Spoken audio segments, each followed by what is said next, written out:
Сөз қадірін білмеген өз қадірін білмейді.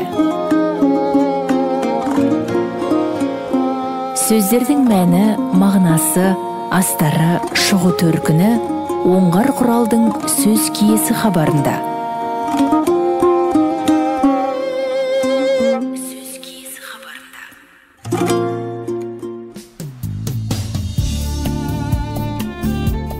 Ассалаумағалейкум, құрметті радио тыңдаушылар. Еліміздегі кейбір жер-су елді мекен атауларының шығу төркіні жайында хабарымызды тыңдауға шақырамыз. Алматы, Алатау, Кетпен, Көкбет, Семей, Өскемен, Қорғалжын сияқты атаулардың түп төркіні қандай? Қайдан шыққан? Абай атындағы Қазақ ұлттық педагогикалық университетінің профессоры, филология ғылымдарының докторы Гүлбану Қосымовамен өткізілген сұхбатымызға назар аударыңыздар.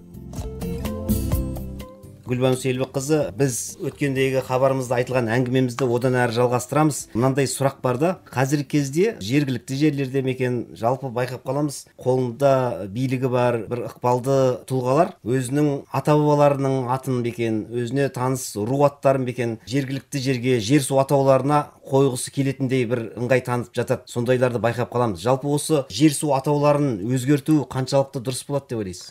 Мен айтар едім, өзгертуге болмайды деп. Кесіп айтар едім мен. Себебі бүгінгі адамдардың елді мекендерге қойып жүрген атаулары өзі білетін ата-бабалары ғана. Ондай есімдер ешкімге қызық емес. Ол ешнәрсе айтпайды. Көп болса бай болған болар, әкім болған болар, би болған болар, бірақ қалың көпшілікке белгілі болмауы мүмкін. Исі қазаққа белгілі болмауы мүмкін. Сондықтан ертеден көнеден келе жатқан атауларды өзгерту біздің бабаларымыздың аманатына қиянат болып табылады. Тағы да бір мысал келтіре кетейін. Кетпен деген тау бар, ауыл аты бар Алматы облысында. Сол атау Махмуд Қашқари еңбегінде Кетман тұлғасында кездеседі. Махмуд Қашқаридың қай ғасырда өмір сүргені бәрімізге белгілі. 11-ші ғасырда. Яғни соны 11-ші ғасырда Қашқари еңбегінде бұл атау кездеседі. Бірінші компоненті кет, кат, қат. Яғни аңыздарда айтылатын бір мүйізді қанаты бар пырақ деген мағынаны білдірген. Яғни осы қазақ даласында бір мүйізді қанаты бар пырақ болған деген сенім жатыр. Пырақ туралы мәлімет жазба деректерде де бар, грек тарихшыларының еңбектерінде де бар. Сонда ежелгі дүниеде пырақ үнділерде, шумерлерде, бүкіл парсы, грек, рим, түркі жұрттарының бәрінде әдет ғұрып, салт дәстүрлерінде орын алған. Тіпті олардың суреті күні бүгінге дейін өгіз, кейін ат бейнесінде бейнеленіп әр жерде сақталып қалған. Сондықтан пырақ күннің шуағымен тазалықтың символы, пәктік құдайының атрибуты болып саналған. Міне осындай мағынаны беріп тұрған кетпен деген атауды өзгертудің қандай қажеті бар? Бүгінгі адам ойлауы мүмкін. Бүгінгі құралменен байланыстыруы мүмкін кетпенді. Жерді өңдейтін сол құралдың атымен байланыстырып, бұның керегіне бұны ауыстыра салайық. Бұнда ешқандай мағына жатқан жоқ деуі мүмкін. Жоқ, олай қарауға болмайды. Бұл үстірт ой. Бірінші компонентін айттым ғой жаңа. Енді пен деген екінші компоненті бар. Екінші сыңары пен, пән, мән, көне түркі тілінде тыйым, тыю, тоқтату, бөгеу деген мағынаны білдіретін сөз. Сонда пырақтың мүйізінен жасалған ұнтақ ең күшті уды да қайтаратын болған. Пырақтың қаны адам жасын ұзартқан. Осыған байланысты оған тиісуге тыйым салынған. Пыраққа тиісуге, өлтіруге оған тыйым салынған. Сондықтан осы тау ауылдың аты осындай үлкен ұғым түсінікті беріп тұр. Мен осы жерде оңғар айта кетейінші, аңыздың бәрі ойдан шығарылған дүниелер емес. Аңыз ол тарихи шындық. Бізге тек аңыз болып көрінеді, себебі көзбен көрген жоқпыз, қолмен ұстаған жоқпыз, біз ортасында куә болған жоқпыз. Мысалы, Алатау деген өзімізге белгілі жиі қолданылатын сөзіміз бар. Алатау бірден ой жүгірткенде ала және тау деген сөздің тіркесінен жасалады. Яғни қар басып тұрған тауды ала болып көрінетіндіктен аталады дейді. Бұл да ұшқар пікір. Ал бұның тарихи шындығына оралатын болсақ, тарихи деректерде, көне түркі ескерткіштерінде Іле Алатауының бұрынғы атын Көгмен деп атаған екен. Оның биік шыңы Көгмен шыңы деп аталынған. Бұл көк аспан, тәңір, ал мән екінші компоненті қақпа, тәңірге апарар қақпа деген. Сонда Алатау кейін пайда болған ат. Оның ежелгі аты Көгмен. Яғни мағынасы тәңірге апарар қақпа. Шын мәнінде де бұндай ұғым түсінік Алатаудың бауырайында орналасқан Алматы қаласына да байланысты айтылады. Алматы қаласының атауын қазір Алма атауымен байланыстырып жүр. Бұл да кейінгі берілген ұғым. Атау ескі ғой, енді ежелгі ғой. Алматы қаласының тарихы ежелгі дәуірлерге кетеді. Сондықтан, егер біз Алмамен байланыстыратын болсақ, ол 19 ғасырдағы өскінді Алматыға әкеліп апорт алмасының өскінін алып келіп, осыдан пайда болды, атау дегенге келіп саяды. Бұл үлкен жаңсақтықты алып келеді. Бұл Албаты деп аталған. Бұл Махмұд Қашқаридің сөздігінде де бар. Көне түркілердің сөзі алба, баба түркі тілінде алым, салық, борыш, міндет дегенді білдірген. Ол не деген сөз? Енді тарихқа жүгінейік. Сақтарға қатысты деректерде қазіргі Горный гигант түстігіндегі жотада Ұлттық ғылым академиясының ботаника бағы бар, Алматының теріскей шеткеріндегі Төртқара өзені бойында 8-10 ғасырларға тән қақпалы, дуалы, мұнаралы қала болған бұл жер. Соның ізі бар. Кейін шекарашылар училищесі салынғанда бұл жойылып кеткен, өкінішке орай. Сонда бұны Қожабекұлы ежелгі сақтар мекені деп аталатын өзінің мақаласында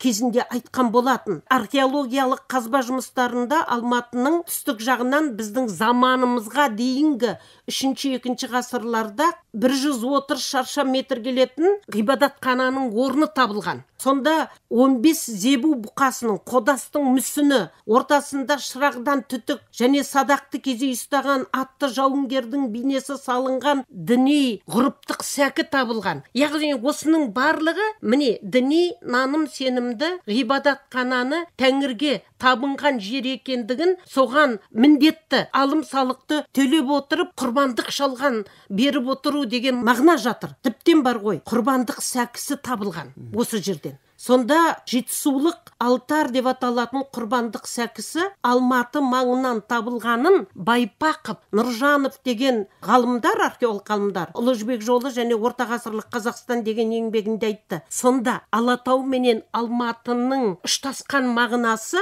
яғни орналасқан жері де бір, тәңір алдындағы парызын, борыш, міндетін өтеушілер деген түсінікті берген екен. Міне осындай үлкен тарих жатыр, шежіре жатыр. Сонда жаңағы Алматы деген сөз Албаты. Албатыдан шыққан. Албаты деген сөзден шыққан. Көне түркі тілінде Албаты болып дыбысталған. Ал қазақ тілінде Б дыбысы менен М дыбысын алмастырып айта береміз ғой. Бұнда, мұнда деп. Солай, бұл көне дәуірден бері тіптен Орхон ескерткіштерінде де, көне жәдігерлерде де Б дыбысы менен М дыбысы алмасып қолданыла берген. Мысалы, мен деген бен болып жұмсала берген. Сондықтан бұған ешқандай күмән тудыруға болмайды. Демек бұл алмаға қатысты емес? Алмаға қатысты емес. Кейінгі ұғым түсінік бұны жаулап алды, бүкіл әлемді жаулап алды десем де болады. Алматы алмасымен белгілі болды да, содан алма атауы менен алмасы мол жер, сондықтан алматы молдықты білдіретін жұрнақ дегенменен түсіндіріп жүр. Қарағанды, өлеңті деп айтады ғой. Өлеңті дегендегі сияқты сондай. Бұның барлығы бергі түсінік. Сөз төркіні. Тағы бір мысал келтіре кетейін. Көкпек деген жер бар. Оны біздің қазіргі адамдар айтуы мүмкін. Көгал мен көк сөзіменен байланыстыруы мүмкін. Бұл да Алматы облысында, Еңбекші Қазақ ауданында. Ғалымдардың айтуында Көкпек аталатын кең жазық Торайғыр тауының етегінде. Жердің атын көне түркілер Көкмак деп атаған. Яғни бұл жер тарихи жер. Ол көне түркілердің берген мағынасын иемденіп тұр. Көкмак қызыл кітапқа жазылып қалған, аңға байланысты қойылған атау. Қазір жоғалып кеткен. Көкмак көне түркі тілінде, яғни Енесей ескерткішінде айтылған бұғының бір түрі. Міне осындай аңдардың, бұғылардың мекен еткен жерін біздің қазақ жерінің атауы иеленіп тұрғаны біз үшін үлкен мәртебе.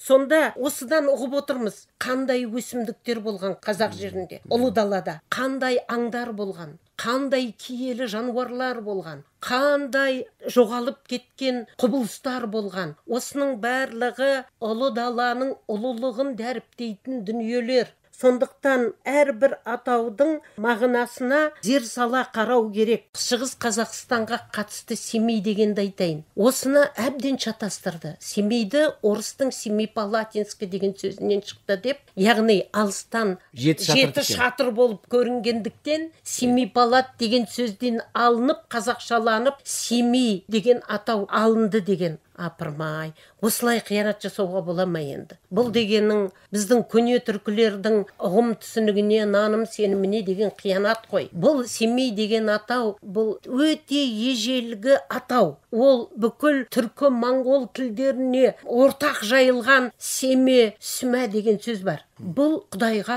құлшылық ететін ғибадатхана дегенді білдіреді. Анау Семейде алыстан жеті шатыр болып көрінген қорым тастар бар. Сол қорым тастар көне түркілердің тәу ететін ғибадатханасы болған. Сол мағынаны беретін сөз ол. Ал и деген атау жасайтын жұрнақ қой ол, Семей. Мысалы, Өскемен дегенді де Усть-Каменогорск деп орысша атауыменен байланыстыра атайды. Бұның атау қайдан шықты деген сұраққа іздестіретін болсақ, дербес мағыналы үш сөзден тұрған. Өз, кө, мән. Сонда бірінші сыңары үз көне түркі тілінде тау өткелі, тау асуы деген мағынаны білдіреді. Екінші сыңары кө, күзету деген мағынаны білдіреді. Үшінші сыңары мән. Бұл да ежелгі сөз. Қарулы белдік байланған, бес қаруын сайлап дайын отырған деген мағынаны білдіретін сөз. Сонда бұл Өскемен қаласы тарихи мәні зор қала. Тау асуындағы жауынгерлігімен даңқы шыққан күзет қаласы болған.